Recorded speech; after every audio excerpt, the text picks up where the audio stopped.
오늘 우리에게 주시는 하나님의 말씀은 구약성경 시편 119편 97절에서 105절까지가 되겠습니다. 제가 한 절, 여러분 한 절 교독하겠습니다. 내가 주의 법을 어찌 그리 사랑하는지요. 내가 그것을 종일 작은 소리로 읊조리나이다. 주의 계명들이 항상 나와 함께하므로 그것들이 나를 원수보다 지혜롭게 하나이다. 내가 주의 증거들을 늘 읊조림으로 나의 명철함이 나의 모든 스승보다 나으며 주의 법도들을 지킴으로 나의 명철하니 너희보다 나음이다. 내가 주의 말씀을 지키려고 발을 금하여 모든 악한 길로 가지 아니하여 싸우며 주께서 나를 가르치셨으므로 내가 주의 규례들에서 떠나지 아니하였나이다. 주의 말씀의 맛이 내게 어찌 그리 단지요 내 입의 꿀보다 더 다니이다.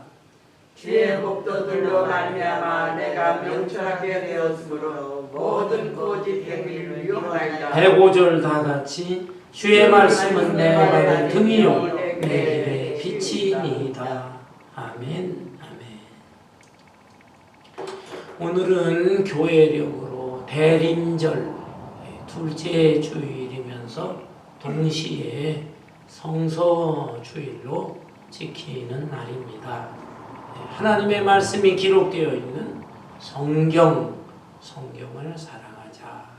성경 말씀을 열심히 읽고 또 잘 배우고 묵상하고 실천하면서 살자. 이런 취지로 성서주일이 제정되었습니다. 여러분, 오래전에 우리 한국 교인들이 하는 말 중에 후탁교인이라고 하는 말이 많이 사용되었습니다. 여러분, 후탁교인이 뭔지 아십니까? 주일날 교회에 나올 때 성경을 들고 나와야 되는데 성경에 먼지가 쌓여 있어요. 일주일 동안 성경을 읽지 않았어요. 선반이나 책꽂이 같은데 그냥 책상에 던져 놓았다가 먼지가 쌓여 있으니까 그 먼지를 이제 덜기 위해서 후하고 부는 것이 후하고 불어요. 그런데 어떤 먼지는 들러붙어 가지고 떨어지질 않아요. 그러니까 손으로 탁탁 먼지를 떨어버립니다. 그리고 그 성경을 들고 교회에 나오는 것이죠. 이런 교인을 가리켜서 후탁교인이다 이렇게 말들을 많이 했습니다. 교회에 후탁교인들이 너무 많다는 것이죠. 요즘에는 스마트폰이 발달되었습니다. 그래서 성경 애플리케이션, 성경 앱들이 만들어져서 그 성경 앱을 스마트폰에다 설치를 해보면 얼마나 편리한지 몰라요. 한글 성경도 읽을 수 있고 영어 성경도 읽을 수 있고 세계 여러 나라의 언어로 성경들이 이 애플리케이션 만들어져 있습니다. 또 듣는 성경이라는 것도 있어요. 이게 참 너무 편리합니다. 연세 드신 분들은 눈이 나빠져서 성경을 읽기 어렵잖아요. 근데 그 듣는 성경 앱을 이 스마트폰에다 설치하고 그걸 누르면 성경이 다 이렇게 아주 참 목소리 좋은 사람에 의해서 성경 구절이 읽혀집니다. 그걸 들으면 돼요. 주무실 때도 그거 들어놓고 탁 하면은 은혜가 되면서 또 잠도 잘 잘 수가 있습니다. 너무 편리한 세상에 그럼에도 불구하고 이러한 성경을 얼마나 사모하고 있는가. 성경 말씀 얼마나 읽고 또 듣고 배우고 묵상하고 실천하면서 살아가고 있는가. 우리가 반성을 해야 될 것입니다. 오늘 이 본문 말씀 본문이 포함되어 있는 시편 119편은 성경 전체 내용 중에서 제일 긴 절수가 들어있는 장입니다. 시편 119편. 무려 176절이 포함되어 있어요. 이 176절, 이 그냥 겉으로 그냥 건성으로 읽어보면 그 내용이 그 내용 갖고 그냥 반복되는 것 같고 너무 막 복잡하고 그렇습니다. 그러나 이 내용의 총 주제는 말씀을 찬양하라라는 것이에요. 하나님의 이 생명의 말씀, 진리의 말씀, 이 말씀을 우러러 찬양하라라는 것이에요. 그리고 이 말씀에 대해서 여러 가지 다양한 표현을 했어요. 율법이라든지 법이라든지 또는 뭐 주의 증거라든지 법도라든지 아주 다양한 표현으로 했는데 그게 조금씩 의미가 차이가 있지만은 그러나 전체적인 뜻은 말씀이에요. 말씀. 이 하나님의 말씀을 감사하면서 찬양하라라는 내용입니다.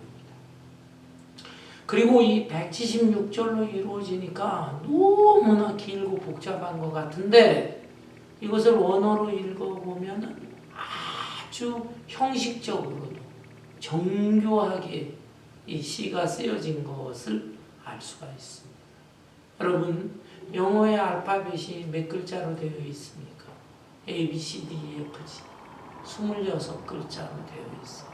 한글은 자음, 기역, 니은, 디귿, 디귿, 열네자, 모음, 아야, 어여, 오요, 요이, 열자, 도합 24글자로 되어져 있습니다. 히브리어 글자는 몇 글자로 되어 있는가? 알렙, bet, 기멜, 다렛, 슈게서, 맨 끝에 타우까지 22글자로 이루어져 있어요. 그런데 이 시편 176편은 이것은 8구절씩 한 단락으로 묶을 수가 있어요. 8구절씩.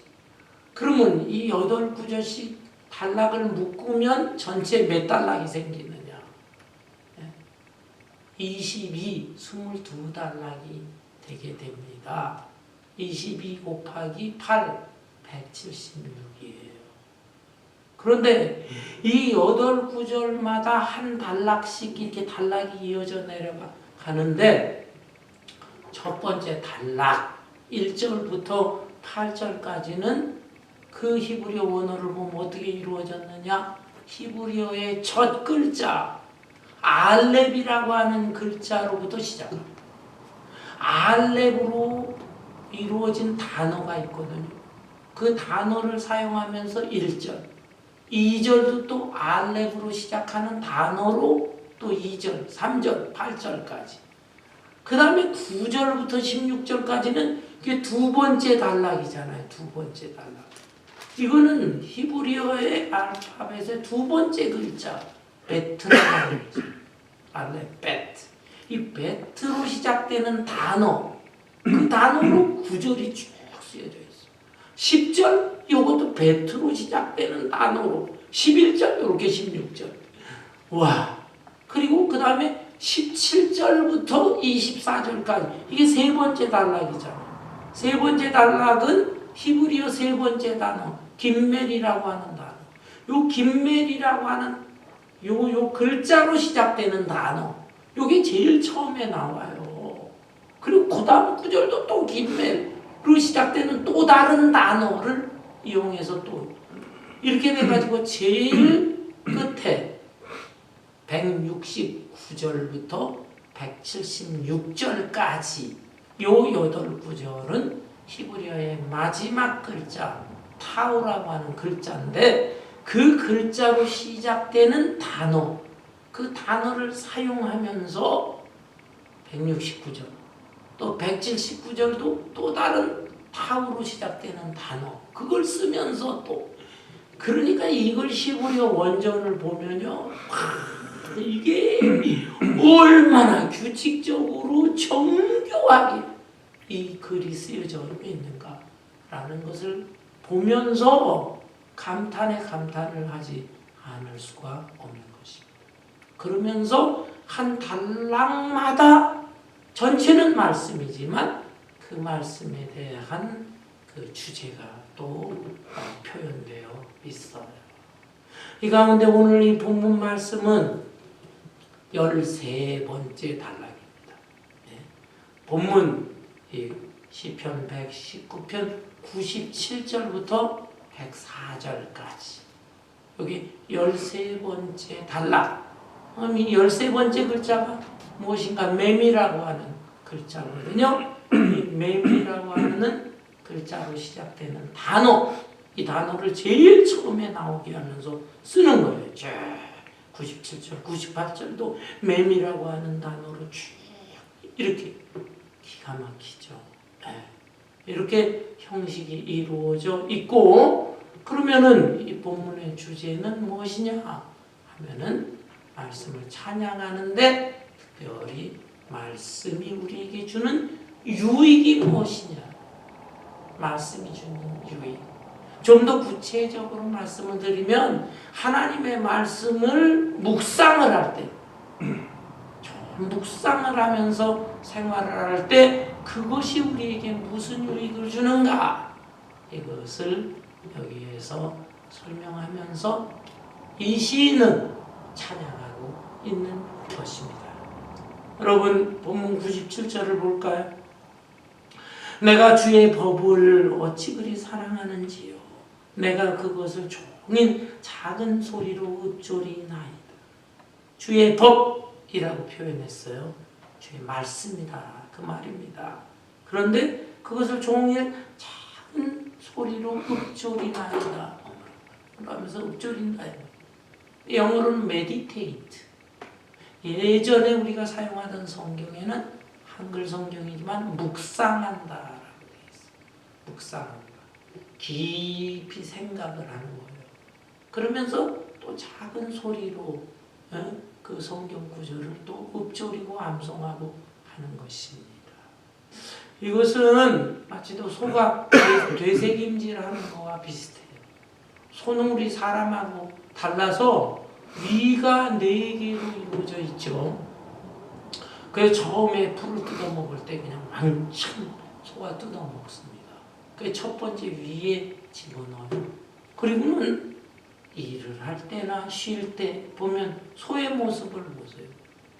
소가 입을 가만히 있잖아요. 계속 뭐 어떤 데는 침도 질질 흘리고 왜 그러냐면 첫 번째 위에 담아놨던 그 음식을 꺼내서 그것을 되새김질하고 두 번째 위로 집어넣고 다시 꺼내서 세 번째, 다시 꺼내서 네 번째 이렇게 한다. 이게 되새김질하는 거예요. 우리가 묵상하는 거, 읊조리는 거, 하나님의 말씀을 이렇게 자꾸 묵상하고 되새김질하면서 생활해야 된다라는 거예요. 많은 분들은 나 성경 많이 읽어요. 근데 읽는데 그냥 건성으로 읽고 눈으로 읽고 소리내서 읽을 수도 있지만은 깊이 생각이 없어. 그냥 읽고 그것으로 그 말씀 한 구절 한 구절에 대해서 계속 생각하고 또 읊조리고 현실과 연결을 지어도 보고 그러면서 또 묵상하고 이런 생활을 해야 됩니다. 이렇게 할 때 우리에게 무슨 유익을 줍니까? 여기 몇 가지 유익에 대해서 언급하고 있어요. 첫째, 지혜로운 사람이 되게 합니다. 지혜. 그런데 이 땅에 있는 세상적 지혜가 아니라 하늘로부터 오는 지혜를 얻게 되는 거예요. 그 지혜는 너무나 뛰어난 지혜입니다. 그래서 98절에 보면 우선 원수보다 지혜로운 지혜다. 98절에 주의 계명들이, 여기 계명이라고 달리 표현했지만 역시 말씀이에요. 주의 말씀들이 항상 나와 함께 하므로 그것들이 나를 원수보다 지혜롭게 하나이다. 여기에 원수는 사탄과 사탄의 조종을 받는 사람들을 의미합니다. 이 사람들을 상대하다 보면 우리가 이 사람들이 굉장히 똑똑한 사람이고 머리가 좋고 지혜로운 사람이구나. 그런 걸 느끼게 됩니다. 이 사람들이 말하는 걸 보면은 아주 달콤한 말로 유혹을 할 때가 있어요. 기가 막히구나. 감탄을 하고 빨려 들어갑니다. 이 사람들은 또 여러 가지 수단 방법으로 유혹을 합니다. 돈이라든지 명예와 권력이라든지 또는 이성의 손길을 통해서 무슨 마약이나 도박을 통해서 이런 것으로 유혹을 하는데 이거 이기기가 굉장히 어려워요. 세상의 상식이라든지 또는 자기가 쌓은 지식, 교양 이런 걸 가지고 이 유혹을 떨쳐버리려고 하지만 그게 쉽지 않습니다. 워낙에 이 원수들이 지혜가 있기 때문에 지혜로운 감언이설로 유혹을 하고 다양한 방법으로 유혹을 하는데 그건 물리치기가 어려워요. 그걸 어떻게 물리치느냐? 하나님의 말씀으로 물리칠 수 있다. 원수들은 또한 여러 가지 불같은 시험으로 우리를 공격하기도 합니다. 도저히 내 의지로 감당하기 어려운 그런 환난과 시련과 고통, 불같은 시험을 줄 때가 있어요. 그 시험을 당할 때 낙심하게 되고 좌절하게 되죠. 신세한탄을 하고 내 인생이 이게 뭐야?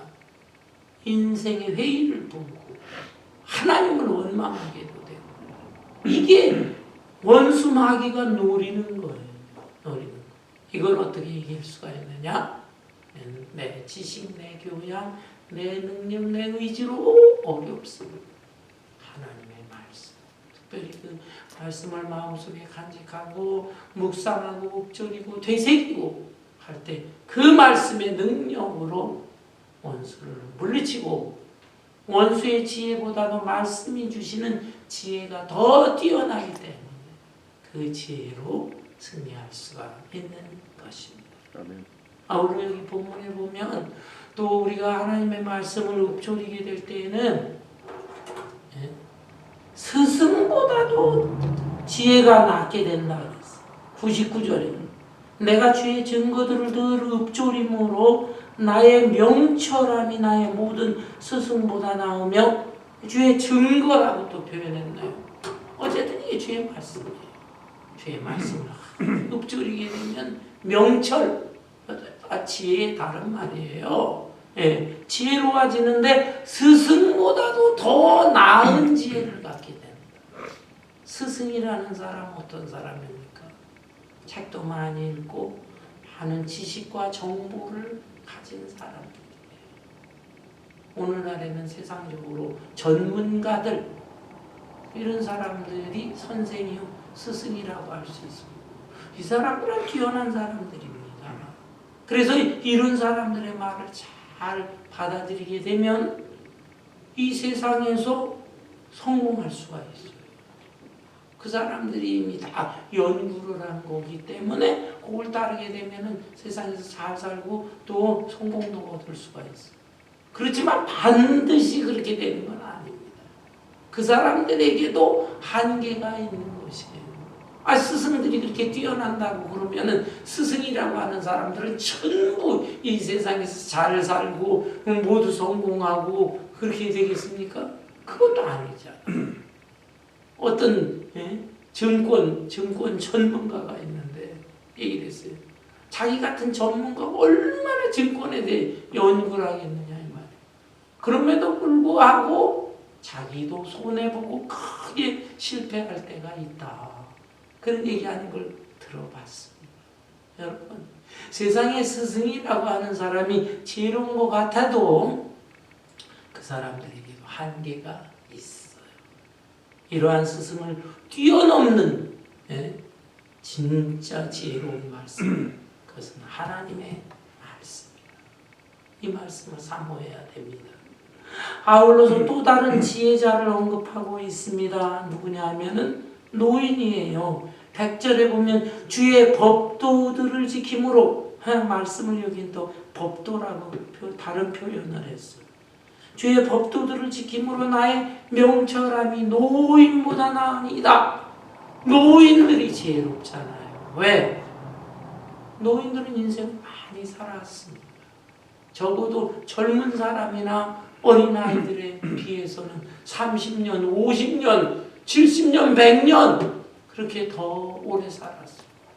이 지구라고 하는 곳에 그렇게 일찍 와가지고 여기에서의 여러 가지 시행착오를 거듭을 하면서 성공도 해보고 실패도 해보고 행복해지기도 하고 불행해지기도 하고 경험을 많이 했거든요. 그래서 그걸 젊은 사람들에게 알려주게 될 때 젊은 사람들은 노인들의 말을 귀담아 들을 필요가 있어요. 오늘날 요즘 세대에 자꾸 노인들을 무시해요. 노인들 그냥 괄시해요. 그러나 노인들에게는 지혜가 있기 때문에 그것을 잘 귀담아 들을 필요가 있습니다. 인생의 선험자예요. 선험, 미리 경험한 사람들. 그 사람들의 말을 잘 듣게 되면 그만큼 내가 시행착오를 줄이면서 살아갈 수가 있어. 그러나 노인들의 경우에도 그 경험과 지혜가 반드시 옳은 건 아니에요. 왜 그렇습니까? 시대가 달라졌잖아요. 시대가. 옛날 시대하고 지금 시대하고 옛날의 상황하고 오늘날의 상황하고 시대 상황이 달라졌기 때문에 노인들의 말이 100%다 옳은 게 아닌 것입니다. 따라서 노인들이 젊은이들에게 뭐 이런 말 저런 말 가르치기도 하고 합니다. 잔소리도 합니다. 그럴 때 젊은 사람들이 귀담아 들어야 되겠지만 젊은 사람들의 입장도 좀 들어봐야 되는 거예요. 그런데 젊은 사람들의 입장, 처지, 상황을 들어보지도 않고 자꾸 옛날 얘기만 하고 잔소리하고 그러면 뭐라고 그러냐 아십니까? 제발 좀 꼰대 노릇 좀 하지 마라. 꼰대 노릇. 꼰대 취급을 하는 거예요. 여러분, 그러나 하나님의 말씀은 어떻습니까? 하나님의 말씀은 어제나 오늘이나 영원토록 불변한 그런 진리의 말씀인 거예요. 그래서 이 말씀을 가까이 하고 또 종일 묵상하고 그 말씀의 이치를 깨달아 그렇게 하게 될 때에 참 이 말씀으로 우리가 승리할 수가 있는 것입니다. 아멘. 하나님의 말씀 원수보다도 스승보다도 노인보다도 지혜롭게 해주는 말씀이다 라는 것입니다. 아울러 이 하나님의 말씀, 특별히 말씀을 묵상할 때, 읊조릴 때 유익이 무엇인가? 두 번째 유익은 성결한 삶을 살게 하고 성결, 거룩한 삶을 살게 하는 것입니다. 본문 101절에 보니까 내가 주의 말씀을 지키려고 발을 금하여 모든 악한 길로 가지 아니하였사오며 주께서 나를 가르치셨으므로 내가 주의 규례들에서 떠나지 아니하였나이다. 104절에 보면 주의 법도들로 말미암아 내가 명철하게 되었으므로 모든 거짓 행위를 미워하나이다. 주의 말씀, 주의 규례, 주의 법도, 어쨌든 하나님의 말씀에 대한 다양한 표현들입니다. 그런데 이 말씀을 묵상하면서 지내게 되면은 내 생각이나 말과 행동, 발걸음 이런 것이 잘못된 길, 죄악된 길로 가지 않게 하고 그리고 올바른 길을 가게 한다. 거짓된 생활을 하지 않고 진실하고 의로운 생활을 하게 한다. 이런 뜻입니다. 여러분, 하나님께서는 모든 인간에게 보편적으로 양심이라는 것을 선물로 주셨어요. 그래서 그 양심에 비추어 볼 때 내 생각이나 말이나 행동 이것이 올바른 것인가 잘못된 것인가 판단을 하게 만들어 주셨어요. 양심은 너무나 소중한 선물이에요. 그런데 이 양심이 죄로 인하여 타락하게 돼요. 양심도 문제가 생겼어요. 사람이 죄를 지음으로 인해서 이 양심이 더럽혀졌어. 이 양심은 거울과 마찬가지인데 더럽혀지고 얼룩이 젖어 있어. 그리고 또 이 양심이 깨졌어. 그래서 이 거울 같은 양심에 비추어서 자기의 생각, 말과 행실 이것을 잘 올바로 판단하고 결정하고 살아가야 되는데 아니 이 양심이라고 하는 거울이 더러워졌다니까요. 여기 그냥 얼룩져졌어. 얼룩진 거울에 자기 모습을 비춰보세요. 제대로 자기 모습을 볼 수가 없어요. 또 깨진 양심, 깨진 거울에다가 자기 모습을 비춰보세요. 자기 모습이 온전하게 비춰집니까? 그래서 오늘날 사람들에게 다 하나님이 양심을 선물로 주셨지만 그 양심이 타락해 있기 때문에 성경에는 어떤 사람은 양심이 아예 화인 맞았다. 양심이 불타버렸다. 이런 표현까지 하고 있어. 그러니 양심은 있지만 양심대로 살지 못하고 잘못된 양심에 비추어서 오히려 자기가 옳다고 그래. 항상 아주 못되고 악한 짓을 범하고 나서도 내가 무슨 문제란 말이냐. 내가 옳다고 주장을. 그러면서 이 세상이 이렇게나 혼란에 빠지게 된 것입니다. 여러분, 그런데 우리는 하나님의 말씀을 가까이 하고 접하고 읽고 듣고 배우고 특별히 묵상하게 되면 이 더러워진 양심 이것이 다시 깨끗해지는 것입니다. 얼룩져진 양심, 이 양심이 깨끗해지고 회복돼요. 깨지고 부서진 양심 이것이 회복되게 돼요. 그래서 말씀을 가까이 하면서 양심이 깨끗해지고 맑아지기 때문에 우리는 이 말씀을 통하여 생각을 올바로 하게 됩니다. 그리고 말과 행실에 있어서도 반성을 하면서 내가 잘못했구나 깨닫고 회개하면서 생활과 삶을 고치게 되는 거예요.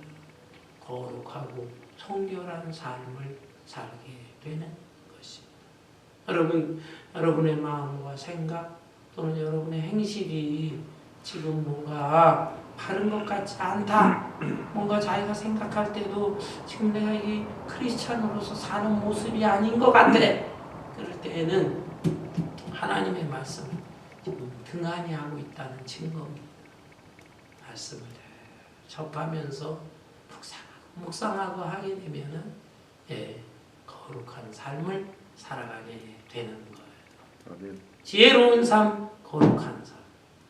그리고 세 번째로 이 말씀을 묵상하게 되면 말씀의 그 맛이 너무나 꿀같이 달구나. 단맛을 느끼게 돼. 단맛을. 여기 103절에 보니까 주의 말씀의 맛이 내게 어찌 그리 단지요 내 입의 꿀보다 더 다니이다. 여러분의 말씀의 맛이 정말 이렇게 달다고 느낍니까? 많은 분들은 난 성경 이거 읽어야 된다 그래서 한번 읽어보는데 너무 지루해서 못 읽겠어요. 또 그냥 그 말이 그 말 같아요. 이런 분들 많이 보게 됩니다. 그 이유가 왜 그러느냐? 성경을 그냥 건성으로 읽으려고 그래서 그래요. 성경 마음을 비우고 맑은 마음으로 깨끗한 마음. 성경을 많이 읽지 않아도 돼요. 한두 번 쭉 통독은 필요해. 통독. 그 다음에는 이 통독을 했으니까 그 다음에는 정독이 필요해요. 정독. 하루에 몇 구절이라도 정독을 하세요. 정독이 말씀 무슨 뜻이지? 문법적으로도 뜻을 파악을 하고 그 다음에 그 뜻을 이해하려고 하고 그리고 그것을 생각을 해요. 생각을. 묵상. 그러면 거기에 말씀의 맛을 느끼게 됩니다. 야, 이 말씀이 이렇게 좋은 말씀이구나. 그리고 내 생활과 한번 연결도 시켜봐요. 그런데 이 말씀의 진수를 깨닫게 되는 것이. 음식을 보면 음식을 좀 달게 하기 위해서 거기에 설탕을 뿌리는 것을 우리가 느낍니다. 우리 여성분들은 요리할 때 또 설탕도 좀 사용하고 그러잖아요. 그래서 단맛이 나게 되면 아주 그 음식 맛이 좋다 그럽니다. 그러나 설탕을 너무 많이 뿌리게 되면 그것은 달기는 달지만 몸엔 해롭다. 해로워. 그런데 달면서도 해롭지 않은 것이 있어요. 그게 꿀이에요. 꿀. 이 꿀은 달면서도 천연적으로 달기 때문에 몸에도 유익이 있는 것입니다. 이 세상의 즐거운 것들, 세상 사람들 다 말을 기가 막히게 하고 재미있게 하고 뭐 유머, 코미디언, 개그맨들 뭐 말하는 와, 또 어떤 정치가들이 말을 그냥 와 조리 있게 웅변식으로 우렁차게 할 때 와 감탄을 하게 됩니다. 그런가 하면은 뭐 이 세상 사람들이 부르는 노래, 예능 뭐 이런 걸 보게 될 때 너무 좋아. 너무 들리는 게 아주 단맛이 느껴지면서 들려. 그러나 그 중에는 이게 해를 끼치는 것도 있어요. 그게 다 좋은 게 아니에요. 해가 되는 것도 있어요. 그러나 하나님의 이 말씀은 이것을 자꾸 되씹고 되새기고 하면 여기에서 단맛도 나올 뿐만 아니라 몸에도 유익한 말씀이 된다라고 하는 것입니다. 이런 면에서 여러분 하나님의 말씀을 가까이 해야 할 것입니다. 아멘. 말씀의 단맛, 옛날 중국의 성현이라고 불려주는 중국의 교육가면서 철학자 공자의 말 가운데 조문도 석사가야라. 조문도 아침에 진리를 들으면 저녁에 죽어도 여한이 없다라고 했습니다. 그 사람은 성경 말씀을 아는 사람은 아니었겠지만 정말 좋은 말을 들었을 때 그 말을 되씹고 할 때 감탄을 하게 되는 거예요. 이야 기가 막히고 이런 진리의 말씀을 듣게 되면 그 말씀 한 말씀이라도 듣고 깨닫게 되면 자기는 저녁에 죽어도 여한이 없다. 그래서 너무너무 좋으니까. 그런데 우리가 성경 말씀에 대해서도 이런 감탄과 탄성이 있어야 돼요. 너무너무 좋아요. 하나님의 이 말씀이 꿀송이보다 더 답니다. 이 말씀 붙잡고 나은 세상 살아갈 때요. 이렇게 고백이 되어져야 하는 것입니다. 아울러 네 번째 말씀 묵상을 통하여 유익을 얻는 것이 무엇이냐 하면은 내 인생길을 선한 길로 복된 길로 빛된 길로 인도한다는 것이에요. 마지막 말씀 105절 주의 말씀은 내 발의 등이요 내 길의 빛이니이다. 97절부터 104절까지는 그 8구절로서 한 단은 단락이라고 그랬어요. 히브리서의 13번째 글자 맴이라고 하는 글자로 매 구절이 이루어졌는데 이제 이 105절부터는 또 다른 단락이에요. 그래서 히브리어의 14번째 글자 눈이라고 하는 글자로 시작되는 단어가 사용되었어요. 105, 106, 106 그렇게 나가는데 이건 다른 단락의 말씀이지만 이 구절이 너무나 중요한 구절이니까 제가 오늘 본 말씀에 포함을 시켰습니다. 하나님의 말씀 가까이 하고 묵상 읊조리고 하게 되면 그 말씀이 내 발의 등이 되고 내 길의 빛이 됩니다. 여러분 어두운 밤길을 가게 될 때에 실수할 때가 있어요. 돌뿌리에 걸려 넘어지고 나무 뿌리에 걸려 넘어지고 실족할 때가 있어요. 저는 어린 시절 시골에서 자라고 성장했습니다. 시골길은요 큰 대로가 드물어요. 꼬불꼬불 오솔길들이 있습니다. 그래서 낮에도 넘어지기가 쉽고, 그런데 밤에는 더더욱 그렇습니다. 밤중에 길을 가는데 이 농사 짓는 곳이 많기 때문에 밭이 있잖아요. 밭이 있고 밭 옆에 또 꼬불꼬불 길들이 있습니다. 밭 옆에 길을 가게 될 때 밤중에 조심해요. 왜? 낮에 걸음을 줬는데요. 그 걸음이 다 흘러가지고 그 그냥 걷는 길에도 막 걸음을 덩어리가 막 떨어져 있고, 그냥 밤길을 가게 되면 걸음을 턱 밟는다. 똥오줌을 밟을 수가 있다 이 말이에요.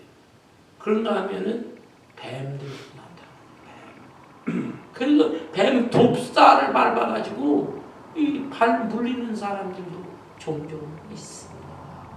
밤중에 길을 가게 될 때는 등불이 필요합니다. 자기 발 밑에 뭐가 있는가, 이거 비춰주는 등불이 꼭 필요합니다. 저는 종종 어렸을 때 제 그 집 뒤에 뒷동산이 있었거든요. 큰 산은 아니에요. 그렇지만 그 산에 나무도 있고 숲도 있어요. 거기 올라다니는 걸 아주 좋아했어요. 개도 끌고 나는 올라가고. 그런데 주로 저녁 때 많이 올라가거든요. 저녁 때 올라가면 하늘에 달하고 별빛 쏟아지는 모습이 너무 좋았어요. 그래서 그때 제가 이 목청을 좀 튀어야 되겠다. 그래가지고 막 소리도 지르고 웅변 연습도 해보고 또 성경 구절을 좀 많이 어렸었지만은 많이 암송했는데 그 암송을 막 하고 찬송도 많이 불렀어요. 네. 그 아주 뒷동산 그냥 그게 지금도 그립습니다. 근데 어느 날이었어요. 그날 날이 흐렸거든요. 흐렸는데도 그냥 습관처럼 올라갔어요. 근데 금방 해가 넘어가니까는 흐린 정도가 아니라 그냥 캄캄해져. 근데 달도 없고 별도 없어. 너무 캄캄한 거. 그냥 평소에 수시로 올라갔던 그 산길인데도 내려올 수가 없는 거예요. 내려올 수가. 어린아이, 그 초등학교 어린아이인데 큰일 났다. 엄마 아빠가 얼마나 이거 저 나를 찾을까. 찾기는 찾아 내려왔어요. 워낙에 많이 다녔어요. 그렇지만은 몇 시간을 그냥 산에서 고생한 경험이 있습니다. 여러분. 그래서 그 이후에는 꼭 플래시라이트 그걸 갖고서 산에 올라다니고 했는데, 이렇게 우리가 길을 갈 때는 등이 필요하고 또한 빛이 필요합니다. 별빛도 필요하고 달빛도 필요하고 햇빛도 필요하고 플래시라이트도 필요합니다. 그 빛이 무엇인가? 그 등불과 빛이 무엇인가? 그것이 하나님의 말씀. 하나님의 말씀이 있을 때 내가 올바른 길로 안전하게 갈 수가 있습니다. 여러분, 뉴스를 통해서 지난주에 대한민국에서 우리 조국에서 일어난 사건 다 듣고 보셨을 거예요. 대통령이 비상계엄을 내리고 그러다가 6시간 만에 비상계엄이 해제가 되고, 이런 대통령이 있을 수 있을까? 야당에서는 탄핵을 내고, 그런데 탄핵 표결에는 또 이게 통과가 되지를 않고, 그러면서 지금도 앞으로도 몇 개월이 될지 어쩌면 1년이 전 더 시간이 지날지 나라가 큰 혼란에 빠지고 저는 생각해봤어요. 우리 그 윤석열 대통령 그 지위에 오르기까지 얼마나 공부도 많이 하고 노력도 하고 생각도 하고 올라갔겠냐 이 말이에요. 얼마나 많은 경험도 있었겠는가. 그럼에도 불구하고 어떻게 저렇게 저런 판단과 결단을 했을까. 이 비상계엄을 하고 나서 그 다음에 곧바로 무슨 일이 벌어질까, 그것을 도대체가 생각하지 못했다는 말인가. 너무 안타까웠어. 그런가 하면 또 야당은 야당대로 어떻게 이 전국을 풀어날 것인가 그걸 생각을 못했어. 대통령이 오죽했으면 이렇게까지 계엄이라고 하는 거 이런 것까지 했을까. 우리가 그동안에 야당으로서 너무 대통령을 갖다가 압박만 했을까. 비판만 한 건 아닐까. 협조도 나라를 생각하면서 협조도 해야 되는데 그런 생각들을 좀 하면 좋은데 어떻게 해서든지 쳐내고 이 다음에 이 정권을 잡아야 되겠다. 그거에만 혈안이 된 것 같아요. 안타깝습니다. 자기의 발 앞에 뭐가 있는지도 모르고 자기의 그 앞길을 어떻게 가야 할지도 모르고 개인의 인생뿐만 아니라 자기의 정치 인생으로도 뿐만 아니라 이 대한민국이라고 하는 나라의 앞날이 어떻게 될 것인가 그거를 바라보지 못하고 있는 것입니다. 미국도 마찬가지예요. 미국의 트럼프 대통령 새해가 되게 되면 새로운 임기를 시작하게 됩니다. 어떻게 나갈 것인가 자기 생각대로 자기의 고집대로 혹시나 그럴 리가 없지만 지난번 선거에서 한번 떨어졌는데 내가 안갚음을 해야지 하는 마음으로 그렇게는 안 하겠지요. 일국의 대통령인데 대통령으로서 정치가로서 하나님의 말씀을 가까이 했으면 좋겠습니다. 미국의 대통령들은 그래도 전통적으로 그 취임식을 할 때 아름다운 모습이 있어요. 성경에 손을 얹고 자기가 가장 아끼는 성경, 권위 있는 성경, 어떤 분들은 부모로부터 조상으로부터 물려받은 성경, 그 성경에 손을 얹고 그리고 선서를 합니다. 아름다운 전. 근데 성경에 손만 얹지 말고 이 말씀의 구절 뜻이 무엇인가를 하나 배우고 되새기고 묵상하고 그러면서 현실과 접목을 하려고 하고 이렇게 하는 대통령 정치가들이 되었으면 좋겠습니다. 사랑하는 성도 여러분, 하나님의 말씀을 평소에도 가까이 했지만 더 가까이 하시기 바랍니다. 영국의 어떤 해변, 유명한 관광지라고 그래요. 근데 거기에는요, 겨울이 되게 되면은 한 수백 마리 갈매기 떼들이 자꾸 떼죽음을 당한대요. 죽어서 그냥 해변에 갈매기 떼들이 널브러져 있는 거 있습니다. 여행객들이 물어보면 왜 이런 현상이 벌어집니까? 그러면 그 마을 사람들이 하는 말이 아니 여름철에 관광객들이 많이 몰려오는데 그때 갈매기들한테 주어서는 안 될 거 먹여준다는 거. 사탕 주고 과자 주고 초콜릿 주고 그런 거를 먹다 보니까 거기에 입맛이 길들여져 가지고 갈매기가 정작으로 먹어야 될 것을 먹지를 않는. 겨울철에 관광객이 뚝 떨어지고 그들이 주는 먹거리가 없는데 그러면 자기가 본래 먹어야 될 걸 먹어야 되는데 아예 먹질 않는 거예요. 그 굶어 죽는 거예요. 오늘날 이 세상에도 정말 달콤한 것, 겉으로 달콤하고 실제로 유익을 주지 못하는 것 그런 것들이 많습니다. 거기에 너무 길들여지면 안 돼요. 길들여지게 되면 우리는 정작 말씀을 먹어야 돼요.